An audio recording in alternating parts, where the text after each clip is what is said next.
IELTS writing. IELTS রাইটিংয়ে আপনাকে হচ্ছে ২টা পার্ট সলভ করা লাগবে। অর্থাৎ টাস্ক 1 এবং টাস্ক 2। টাস্ক 1টা আসলে কম্পারেটিভলি একটু স্লো হয়ে থাকে, বাট টাস্ক 2টা আসলে অনেক বেশি একটু হার্ড হয়ে থাকে compare to task 1। So task 1-এ আপনি হচ্ছে 20 মিনিট সময় পাবেন। তো এর মধ্যে হচ্ছে আপনাকে একটা গ্রাফ দেওয়া হবে বা একটা টেবিল দেওয়া হবে। ওই টেবিলটা আপনি ডিসক্রাইব করবেন, যে একটা টেবিলে যে ডাটাগুলো আছে সেগুলো আসলে ডিসক্রাইব করবেন। যে সাপোজ একটা ইউনিভার্সিটির আসলে স্টুডেন্টরা কোন বছরে কতজন ভর্তি হয়েছে সেটার একটা চার্ট দেওয়া হলো আপনাকে। তো সেখান থেকে আসলে কোন বছরে স্টুডেন্টের ভর্তির সংখ্যা বেশি, কোন বছরে কম, এরকম একটা কম্প্যারিজন বা কোথায় ইনক্রিজ হচ্ছে, কোথায় ডিক্রিজ হচ্ছে, এরকম ধরনের কথাগুলো আসলে টাস্ক 1-এ লেখা লাগতে পারে। এবং এখানেও আপনাকে হচ্ছে আপনার ইংরেজি লেখার আসলে একটা যোগ্যতার প্রমাণ দিতে হবে।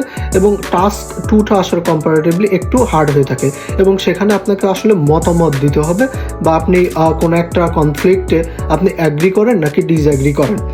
যেরকম বলতে হতে পারে যে বর্তমান বাংলাদেশ সরকার যেভাবে রাষ্ট্র পরিচালনা করছে এটা পূর্বের রাষ্ট্র পরিচালনার থেকে অনেক ভালো। তো আপনি কি এই মতামতের সাথে কি একমত কিনা? যদি আপনি একমত হন তাহলে আপনি কেন একমত সেটা সম্পর্কে বলবেন, যে আগে রাষ্ট্র ব্যবস্থায় এই প্রবলেমগুলো ছিল বাট এখন এই প্রবলেমগুলো নাই। বাট যদি আপনি অ্যাগ্রি না করেন তাহলে আপনি কেন এগ্রি করছেন না, তাহলে অবশ্যই আগের ব্যবস্থাপনা ভালো ছিল। তো এই জিনিসগুলো খুবই অনেক ভালো মানের হচ্ছে ইংরেজি স্ট্রাকচার অনুযায়ী হচ্ছে লিখতে হয়। তো নর্মালি হচ্ছে আইএলটিএসের যে রাইটিংটা পার্টটা আছে, এটার ভালো করার মেইন উপায় হচ্ছে আইএলটিএস রাইটিং প্র্যাকটিস করা।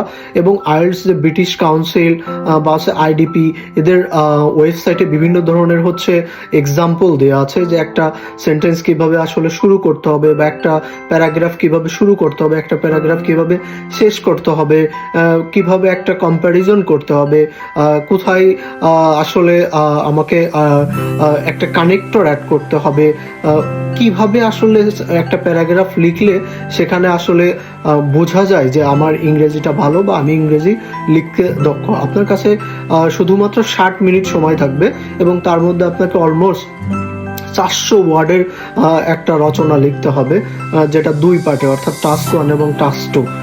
তো এটা আসলে আপনি যদি প্র্যাকটিস করেন বাসায় বসে ওয়েবসাইট থেকে বিভিন্ন ধরনের ভিডিও দেখে, তাহলে অবশ্যই আপনি আইএলটিএস রাইটিংয়ে অনেক ভালো স্কোর করতে পারবেন। তো আপনি যদি আইএলটিএসের এই ধরনের আরও ভিডিও দেখতে চান, please like, share and subscribe my channel.